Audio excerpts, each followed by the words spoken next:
San Mateo capítulo 9, versículo 35 al 38, dice la palabra del Señor, con la bendición del Padre, del Hijo y del Espíritu Santo. Recorría Jesús todas las ciudades y aldeas, enseñando en las sinagogas de ellos y predicando el evangelio del reino, y sanando toda enfermedad y toda dolencia en el pueblo. Y al ver las multitudes tuvo compasión de ellas, porque estaban desamparadas y dispersas, como ovejas que no tienen pastor. Entonces dijo a sus discípulos: a la verdad, la mies es mucha, mas los obreros pocos. Rogad pues al Señor de la mies que envíe obreros a su mies. Padre que estás en gloria, en el nombre de Jesús de Nazaret, Señor, te adoramos y te bendecimos en esta hora. Te damos a ti la gloria, te damos a ti la alabanza, te damos a ti la adoración. Señor, reconocemos tu soberanía, reconocemos tu gloria, reconocemos tu poder, reconocemos tu majestad, Señor. Y en esta tarde a ti damos toda la gloria y a ti damos toda la honra, Señor. Yo te ruego que nos hables, que nos bendigas, oh Dios, que tu palabra corra y sea glorificada de una manera especial, para gloria de tu nombre. Gracias, Señor. Amén y amén. Gloria a Dios. Tomen asiento, por favor.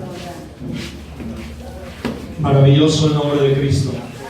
Al darle una mirada a los versos que hemos leído, a los textos que hemos considerado en esta tarde, pues hay algunas cosas que podemos encontrar que están relacionadas con lo que debe ser el ministerio.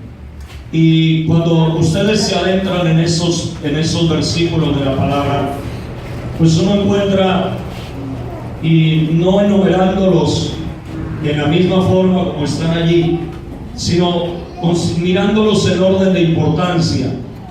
¿Sí? Lo primero que uno encuentra es la condición de las multitudes, porque dice la Biblia que Jesús vio las multitudes, al ver las multitudes. O sea, lo primero que uno encuentra es la condición de las multitudes. En este caso, las multitudes del tiempo del Señor. En este caso, las multitudes de aquella época, que algunos consideran las multitudes que seguían al Señor, pues no era que fueran tal vez millones de personas en aquella época, pero para el tiempo del Señor, las personas que lo seguían, pues eran multitudes, porque los pueblos eran pequeños y la población mundial no era tan extensa, por lo menos la población que se conocía. Pero mire lo que dice, que al ver Jesús las multitudes tuvo compasión de ellas. Ahora, ¿qué motivó la compasión del Señor? ¿Qué lo llevó a tener compasión? Pues dice, porque los vio que estaban dispersos y desamparados, como ovejas que no tienen pastor. ¿Cuál era la condición de la multitud? La condición de la multitud era que estaban dispersos y desamparados. Y parecía que eran un grupo de personas que no tenían pastor, que no tenían dirección.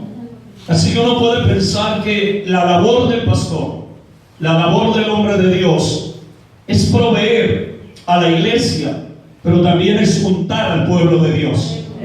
Que el pueblo de Dios no esté disperso, que el pueblo, por eso se llama pastor. Y dice aquí que la razón por la cual estaban dispersos y desamparados es porque eran como ovejas que no tenían pastor. Ahora, lo segundo que uno puede ver es la ocupación del Señor. ¿En qué se ocupaba el Señor Jesús? ¿Qué era lo que Él hacía? ¿Cuál era el trabajo de Él? ¿Cuál era la labor del Señor? Dice la Biblia, recorría las ciudades y las aldeas. Esa era la función del Señor. Ese era el trabajo del Señor. Él no se quedaba quieto. Él no se quedaba estancado. Él no se quedaba sencillamente en algún lugar, sino que recorría las ciudades y recorría las aldeas. Pero ¿haciendo qué? ¿Qué hacía el Señor? Había tres cosas que el Señor Jesús hacía. Número uno dice, predicaba. Número dos, enseñaba. Y número tres, sanaba. ¿Cuál era la ocupación del Señor Jesús? Predicar, enseñar y sanar. Ahora, el pastor llamado por Dios tiene que hacer lo mismo que hacía el Señor. El pastor ha sido llamado a predicar, a enseñar y a sanar. ¿Cómo me gustaría que ustedes tomaran algunas notas si las tuvieran presentes?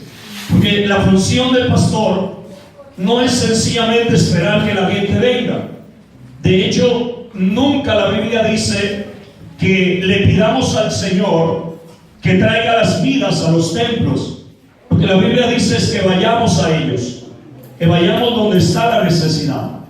Entonces dice la palabra del Señor que el Señor recorría las ciudades y aldeas predicando, enseñando y sanando. Ahora, la iglesia tiene que hacer lo mismo.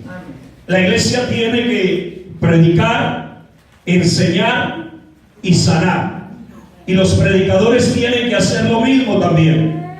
Los predicadores tienen que predicar, enseñar y sanar. Ahora, ¿qué era lo que motivaba al Señor? ¿Qué era lo que lo impulsaba a recorrer las aldeas? ¿Qué lo impulsaba a enseñar, a predicar y a sanar? ¿Cuál era la motivación que él tenía? No era el dinero de la gente, no era las posesiones de la gente. Dice, tuvo compasión de ellos. ¿Qué era lo que movía al Señor? La compasión. Él tenía compasión de la gente. Él no iba detrás de nada. Él era el dueño de todo y es el dueño de todo. Pero había algo que lo movía y era la compasión. ¿Saben qué triste cuando dentro del ministerio se pierde la compasión? Qué triste cuando los hombres de Dios dejan de mirar a la gente por lo que es y no por lo que tienen. Alabado sea Cristo. Qué triste cuando se pone la mirada en la persona que tiene y se olvida del que no tiene. Porque no hay compasión a veces en los predicadores, en los hombres de Dios.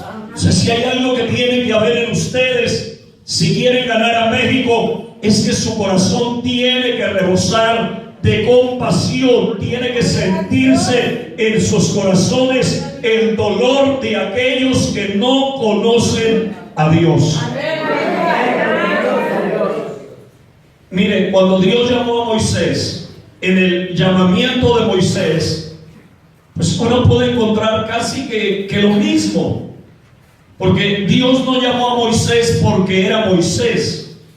Y Dios no llama a nadie porque hay gente que cree que Dios lo llamó porque era el mejor de la iglesia, porque era el mejor del pueblo, porque era el mejor de la ciudad o del país. No, Dios no llama a nadie porque sea el mejor. De hecho, a los mejores Dios no los busca. Dios busca lo vil del mundo, lo menospreciado del mundo, lo que no es, para avergonzar lo que es. Porque Dios no quiere hacer una obra con los grandes. Dios quiere hacer una obra con personas como usted y como yo, personas comunes y corrientes que le creemos a Dios y que creemos que Dios puede hacer algo grande con nuestras pequeñas vidas. Amén. Entonces, por ejemplo, Dios le dice a Moisés: he visto la aflicción de mi pueblo. Mire, Dios no le dice: Moisés, te he visto a ti. No, le dice: he visto la aflicción de mi pueblo. He visto su dolor, he visto su angustia. Y esa es la razón por la cual Dios lo llama. Porque Dios vio el dolor del pueblo. ¿Sabe por qué Dios lo ha llamado a usted pastor? Porque Dios ha visto el dolor de la gente. Porque Dios ha visto la pobreza. Porque Dios ha visto las lágrimas. Porque Dios ha visto el padecer de muchos. Y por eso lo llamó a usted. Porque a través de usted Dios quiere traer bendición a esta tierra. Dios quiere sanar el corazón de la gente a través de usted. Usted es el instrumento de Dios. Eso es lo que Dios dijo acerca de Saulo, acerca de quien llegó a ser después el apóstol Pablo.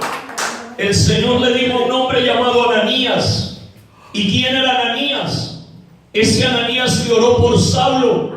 Ese Ananías que ungió al apóstol Pablo. ¿Quién era ese Ananías? Ese Ananías no era nadie. Y después de eso no fue nadie tampoco. Solamente está ese registro.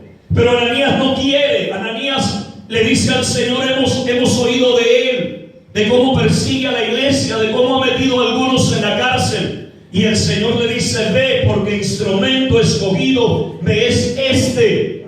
Oiga, usted no es Dios, usted es el instrumento en las manos de Dios.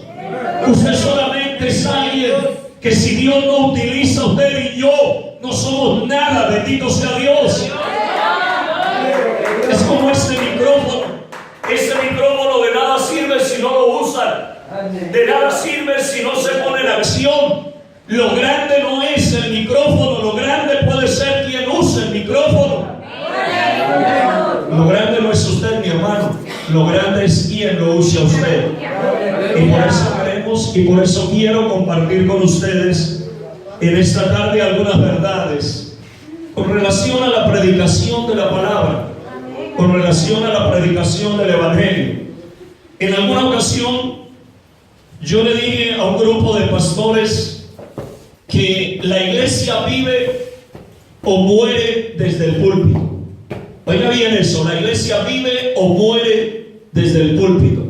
Porque es allí donde la iglesia se nutre o es allí donde la iglesia carece de la nutrición y del alimento sólido que le dé la fuerza para seguir.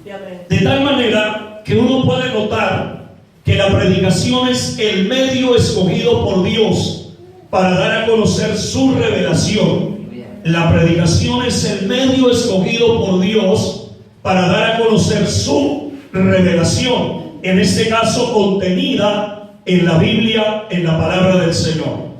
Por eso dice la Biblia, a la verdad la mies es mucha y los obreros y los pocos flojos. Aleluya. A la verdad la mies es mucha y los obreros pocos y los pocos bueno, pero la predicación es el medio escogido por Dios. Uno puede ver que el Señor Jesucristo fue predicador.